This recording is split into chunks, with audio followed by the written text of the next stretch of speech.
Hola, bienvenidos nuevamente a Luz en el Camino. Somos Carlos y Esther, terapeutas, y tenemos con nosotros nuevamente a Eduardo, que es economista, es politólogo, me dejo algo, jurista, y es investigador también, y educador, y que ha vivido pues en múltiples países. Y entonces, pues nada, aquí lo tenemos con nosotros. Buenas tardes, Eduardo. Hola, buenas tardes, gracias. De nada, a ti. Y hoy queremos hablar de las emociones. Entonces, pues le pregunto a Eduardo qué idea tiene él sobre las emociones.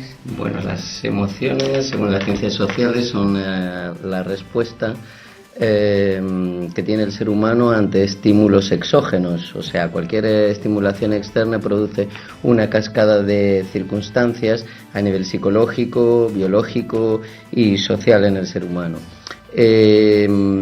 Cada estimulación que recibe el ser humano está relacionada con la secreción de neuropéptidos. Los neuropéptidos son unas sustancias, son unas drogas fortísimas que se producen en el cerebro a una escala mínima y que son volcadas en sangre, que producen todo también una serie de reacciones biológicas.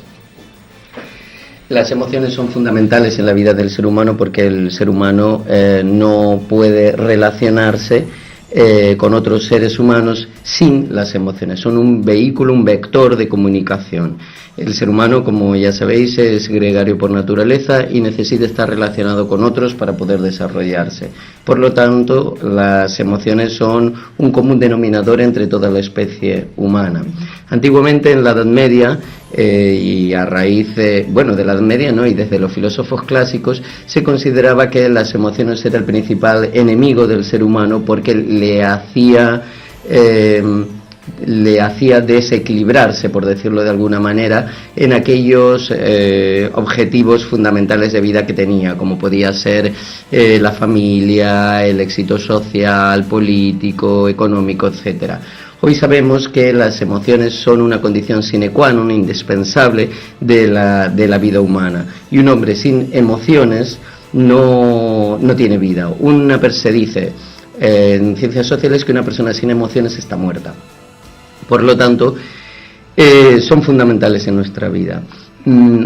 Por otro lado, tanto las escuelas psicológicas como sociológicas consideran que las emociones han de vivirse y han de experimentarse, porque según las escuelas psicológicas, el 80% de los traumas o de los engramas son producidos por la autorrepresión o por la represión social de las emociones.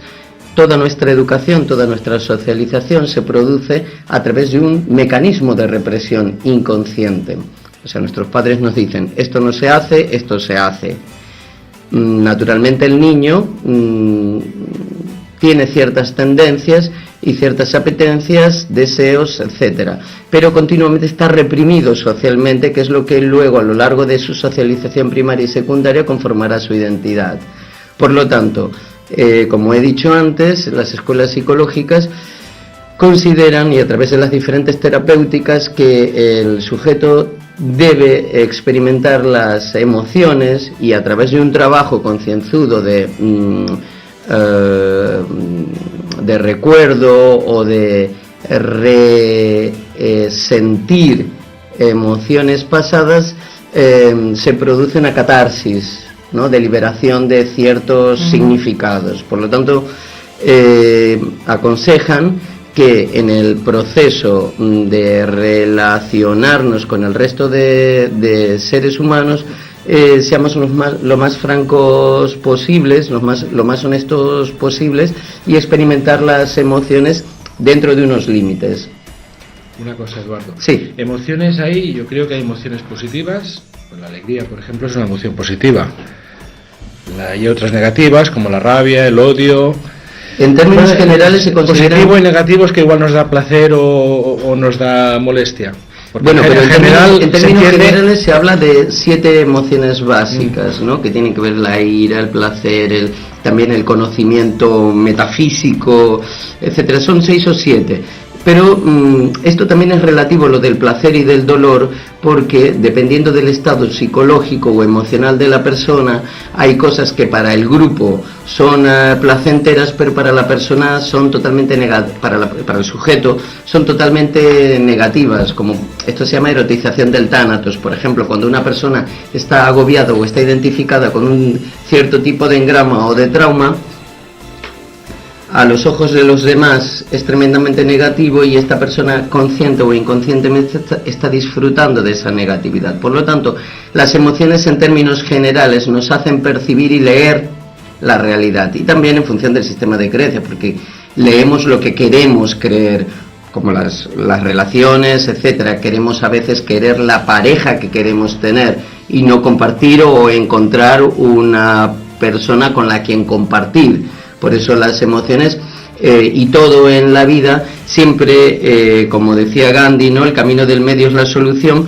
pero el equilibrio se logra a partir del autoconocimiento, sí, solo sí, porque si no lo que estamos intentando es conocernos desde fuera hacia adentro, y las emociones, cuando se culmina y se propone y se apoya a la gente para que las viva, forma parte del autoconocimiento desde dentro hacia afuera, porque son inevitables. Ese conocimiento, ¿te refieres a no tomarse las cosas ni muy exageradamente pues positiva o negativa, o no ser tremendistas, por ejemplo, y ser más o menos, conociéndose a uno, sabes lo que te está sucediendo, y un poco suavizar, tanto en el exceso ni el defecto?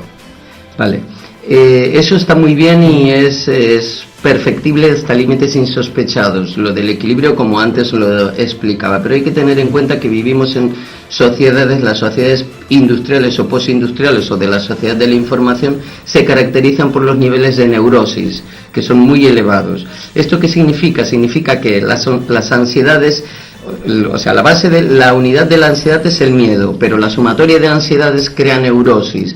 Por lo tanto, el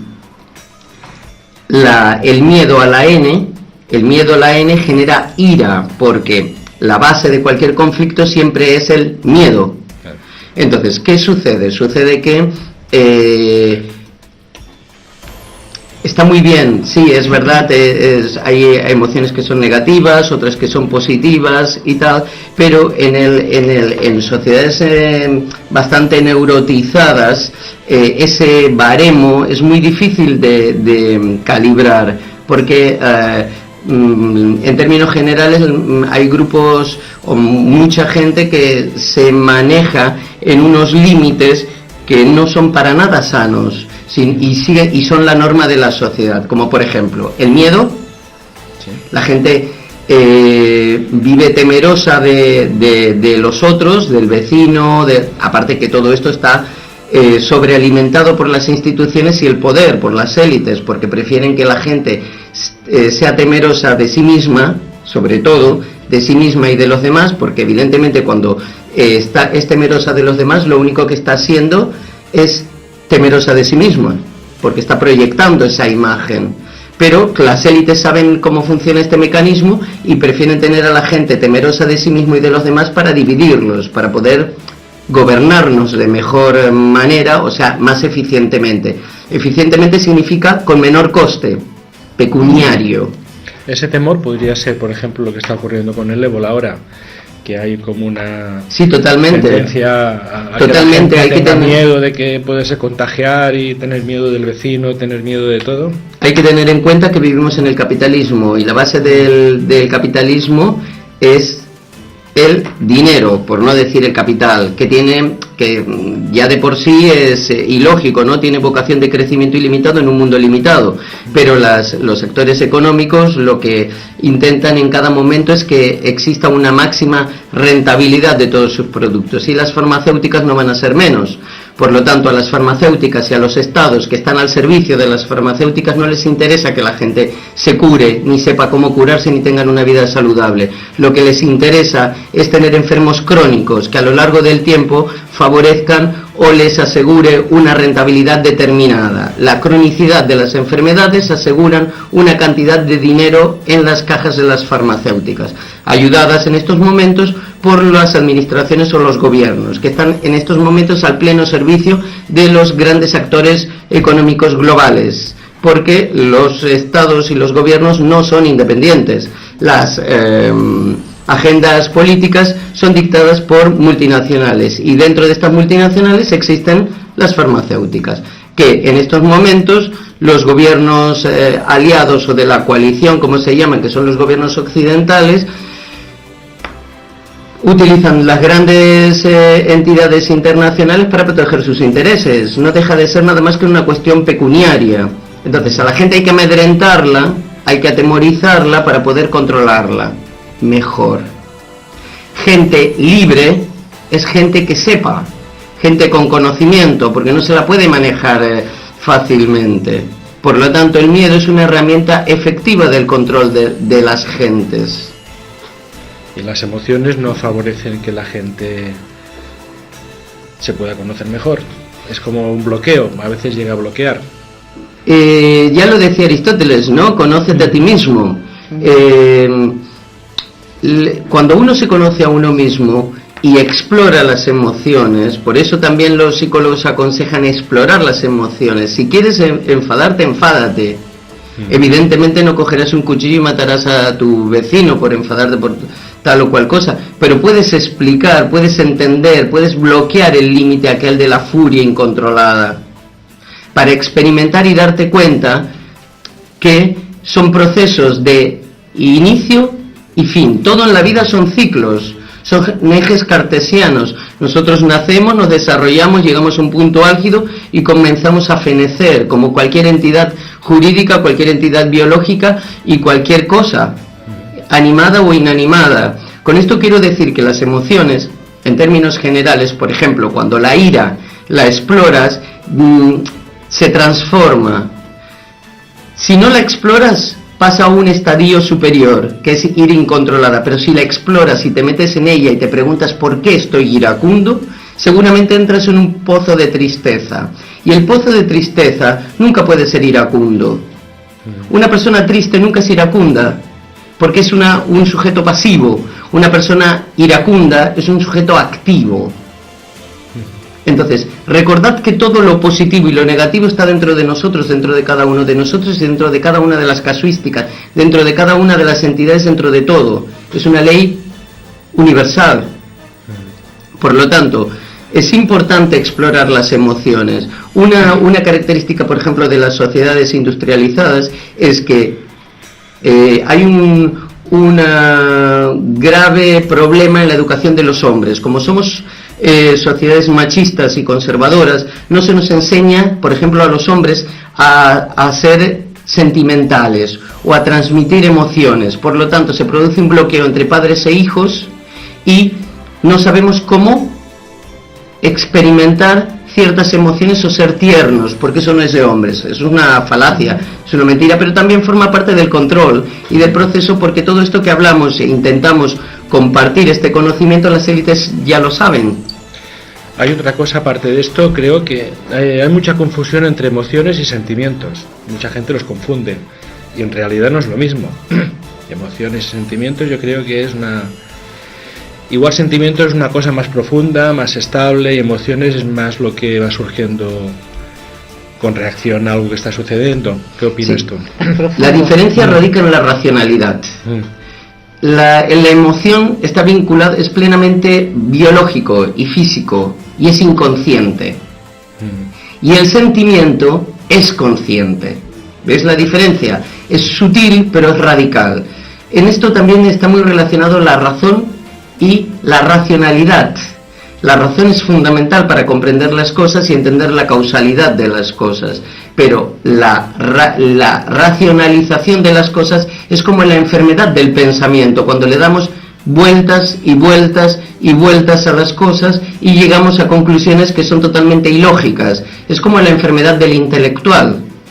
Una persona puede dedicarse a la ciencia, puede ser un académico, pero la racionalización excesiva de las cosas nos lleva a perder el norte del conjunto de las variables que pueden conformar una casuística determinada. Entonces, radica en la conciencia y la inconsciencia. Cuando el acto es instintivo, biológico y totalmente relacionado con la carne, por decirlo de alguna manera, y el sentimentalismo, la emoción, el sentimiento con la conciencia de esa sensación. También voy a hacer una pequeña acotación, que es lo del sentimentalismo. Lo del sentimentalismo sería como la racionalización, o sea, el defecto de la emoción y el sentimiento. Por ejemplo, se han hecho muchos estudios en antropología social sobre el sentimentalismo de las mujeres en el control del poder en las relaciones machistas. Por ejemplo, una mujer que en una estructura conservadora y machista desarrolló ciertas estrategias y políticas para controlar las relaciones, porque como era muy sometida tenía que desarrollar ciertas dinámicas tangenciales para obtener sus objetivos. Como un arma. Exactamente. Por ejemplo, llorar o plantear cierto lenguaje corporal que convencía al macho, ¿no? A esa casuística conservadora. También es verdad que eso cada vez se está superando más, pero existe, forma parte del lenguaje que utilizamos para comunicar. Recordad que las emociones no deja de ser un lenguaje más para relacionarnos. Claro. A veces es como que lo separamos. También hay que tener en cuenta que en los procesos educativos toda la información está desagregada y tenemos que ir haciendo todo ese trabajo de ir vinculándola y encontrándole una linealidad y una compleción o completitud para entender los procesos. ¿El sistema educativo está desagregado? ¿Quiere decir que no lo trata o lo trata muy...? No, el conocimiento está todo puesto sobre la mesa, por decirlo de alguna manera. Es como en Internet, sí, pero está desagregado aposta. Sobre todo, pensad en la historia de nuestro país. Cada administración hay una ley educativa nueva, porque entonces cada maestrito tiene su librito y esto no permite tener una linealidad. Aparte, cada gobierno, lo que hace cada administración, los éxitos de la administración anterior los derrumba, no los incorpora en su ideología. Este es un grave fallo que tenemos, porque no hay un pacto nacional como al estilo de Finlandia o de Suecia, que pasen los gobiernos que pasen, tienen claro cuáles son los objetivos del país, ¿no? Por eso tienen los mejores sistemas educativos. Bueno, has hablado antes de que interesaba que la gente sea enferma crónica. Entonces yo me pregunto que los grandes filántropos tipo Bill Gates, que mandan vacunas a África, sabemos que las vacunas tienen los virus atenuados y otras sustancias que crean enfermedades atenuadas de por vida. Entonces... Hombre, hay que tener en cuenta que también, las políticas implementadas a través de las vacunaciones masivas desde los años 70 hasta nuestros días han cambiado de manera importante. También es verdad que según fuentes de contrainformación aseguran que las nuevas campañas a partir del 2001, o sea, de que cuando ha comenzado la contrarreforma conservadora global, las vacunas están rediseñadas a través de la decodificación del genoma, y con la transgénesis han hecho realmente grandes avances desde el punto de vista genético. Pero claro, esto que parece una ventaja a nivel estructural también se puede convertir en una desventaja desde el punto de vista epigenético. Esto quiere decir que los diferentes planes de vacunas, según ciertas fuentes de contrainformación, son utilizadas para controlar los grupos de población. Recordad siempre que en el sistema capitalista hay unos flujos no solo de capital, sino de recursos norte-sur muy importantes. Esto tiene que ver con la teoría de países centrales y periféricos. Los países centrales son los países ricos y los países periféricos son los países pobres. Los países ricos van a los países del sur, o de Sudamérica, o de África, o de Asia, a buscar recursos. Estos recursos o esta materia prima, ya vais a entender por qué explico esto. Como por ejemplo en África, que en estos momentos con el desarrollo de la sociedad de la información hay recursos vastísimos que tienen que ver, por ejemplo, con coltán. El coltán es un mineral básico para el desarrollo de los dispositivos electrónicos, los gadgets electrónicos, como pueden ser teléfonos de última generación o ordenadores, etcétera, etcétera. Pero claro, para que nosotros consumamos un transistor a 4,95 €, un transistor no vale 4,95, vale mucho más, pero para que nosotros podamos consumir ese transistor a ese precio, hay un rozamiento del precio y sobre todo del valor y del precio de los salarios que se va perdiendo por el camino, que no lo pagamos nosotros, lo paga el tercer mundo. Por lo tanto, los países centrales o los países ricos tienen en su memoria una consecuencia ideológica de la colonización. Nuestros recursos, que esto es una frase habitual de los países ricos, nuestros recursos están en los países pobres, pues tenemos que ir y cogerlos a cualquier precio. No, eso no vale, porque parece ser que la vida de un europeo o de un americano vale 100.000 vidas de un país pobre.